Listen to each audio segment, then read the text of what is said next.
Ahmedabad municipal કોર્પોરેશનની standing કમિટીની મહત્વપૂર્ણ બેઠક યોજાઈ હતી, જેમાં શહેરના વિકાસ અને નાગરિક સુવિધાઓને લઈને અનેક નિર્ણયો લેવામાં આવ્યા હતા. બેઠકમાં મુખ્યત્વે પ્રાથમિક સુવિધાના કામોને અગ્રતા આપવી, ટ્રાફિકની સમસ્યા હળવી કરવી અને રમતગમતના માળખા વિકસાવવાના મુદ્દાઓ પર ચર્ચા કરવામાં આવી હતી.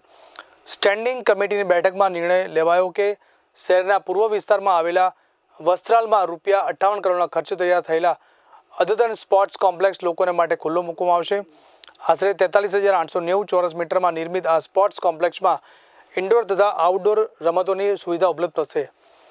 આ સાથે એઇમ્સ દ્વારા 4 આધુનિક ક્રિકેટ ગ્રાઉન્ડ પણ તૈયાર કરવામાં આવે છે, જેના કારણે પૂર્વ વિસ્તારના ખેલાડીઓને આધુનિક રમતગમતની સુવિધાઓ મળશે. સ્ટેન્ડિંગ કમિટીની બેઠકમાં તાજેતરમાં પૂર્ણ થયેલા આંતરરાષ્ટ્રીય ફ્લાવર શો અંગે પણ માહિતી આપવામાં આવી હતી. 29 જાન્યુઆરી પૂર્ણ થયેલા આ ફ્લાવર શોમાં કુલ 11,68,000થી વધુ લોકોએ મુલાકાત લીધી હતી, જેના પરિણામે મહાનગરપાલિકાને ₹13.5 કરોડ વધુની આવક થઈ છે. આ સાથે શહેરમાં ટ્રાફિકની સમસ્યા હળવી કરવા માટે મહત્વના નિર્ણયો લેવામાં આવ્યા છે.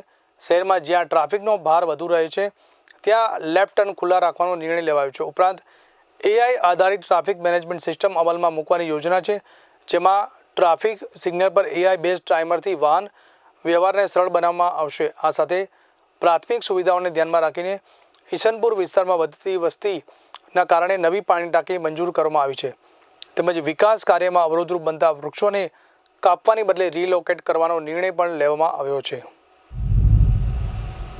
આદરણીય દેશના વડાપ્રધાન મોદી સાહેબ, ભારત સરકારના ગૃહ અને સહકાર મંત્રી આદરણીય અમિતભાઈ શાહ સાહેબ અને રાજ્યના માનનીય મુખ્યમંત્રી ભૂપેન્દ્રભાઈ પટેલના નેતૃત્વની અંદર આજે અમદાવાદ વૈશ્વિક ઓળખ પામી ચૂક્યું છે. મહાનગરની અંદર આંતરરાષ્ટ્રીય કક્ષાનું નારણપુરા ખાતે સ્પોર્ટ્સ કોમ્પ્લેક્સ બની ચૂક્યું છે, જેની અંદર 29ની અંદર વર્લ્ડના ફાયર અને પોલીસના જવાનોની રમત સ્પર્ધા યોજાશે. 2030ની અંદર આ કોમનવેલ્થ ગેમ યોજાશે.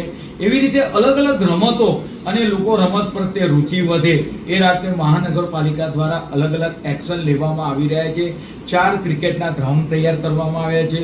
11મું પ્લાનિંગ હેઠળ છે. એ જ રીતે ક્રિકેટની સાથે સાથે લોકો ફૂટબોલ પ્રત્યે રુચિ કેળવે એ રીતે પૂર્વ પટ્ટાની અંદર વસ્ત્રાલ ખાતે સ્પોર્ટ્સ કોમ્પ્લેક્સ તૈયાર કરવામાં આવી છે અને તેની બાજુમાં જ આંતરરાષ્ટ્રીય કક્ષાનું ફૂટબોલ ગ્રાઉન્ડ બનાવવામાં આવ્યું છે, જે ફૂટબોલ ગ્રાઉન્ડની અંદર મૂવેબલ ગોલ માટેના 2 કોર્ટ રાખવામાં આવ્યા છે. સમગ્ર ગ્રાઉન્ડને આપણે વાત કરીએ કે સ્પ્રિંકલરની મદદથી ત્યાં આગળ લોન ઉગાડવામાં આવી છે અને બાજુમાં સિન્ટર ટ્રેક દોડી શકાય એ માટેનું આયોજન છે. આમ ક્રિકેટની સાથે સાથે મહાનગરપાલિકા દ્વારા સ્પોર્ટ્સમાં આગળ વધે, અમદાવાદના યુવાનો, ગુજરાતના યુવાનો આગળ વધે અને દેશના પ્રધાનમંત્રીનું જે સ્વપ્ન છે ફિટ ઇન્ડિયા આપણે વાત કરીએ એ અનુસાર યુવાનો રમતગમતના મેદાનમાં પોતાનો પરસેવો પાડે અને ભારતમાં પોતાનું યોગદાન નોંધાવે એ માટે ફૂટબોલ ગ્રાઉન્ડ વસ્ત્રાલ ખાતે તૈયાર કરવામાં આવી છે.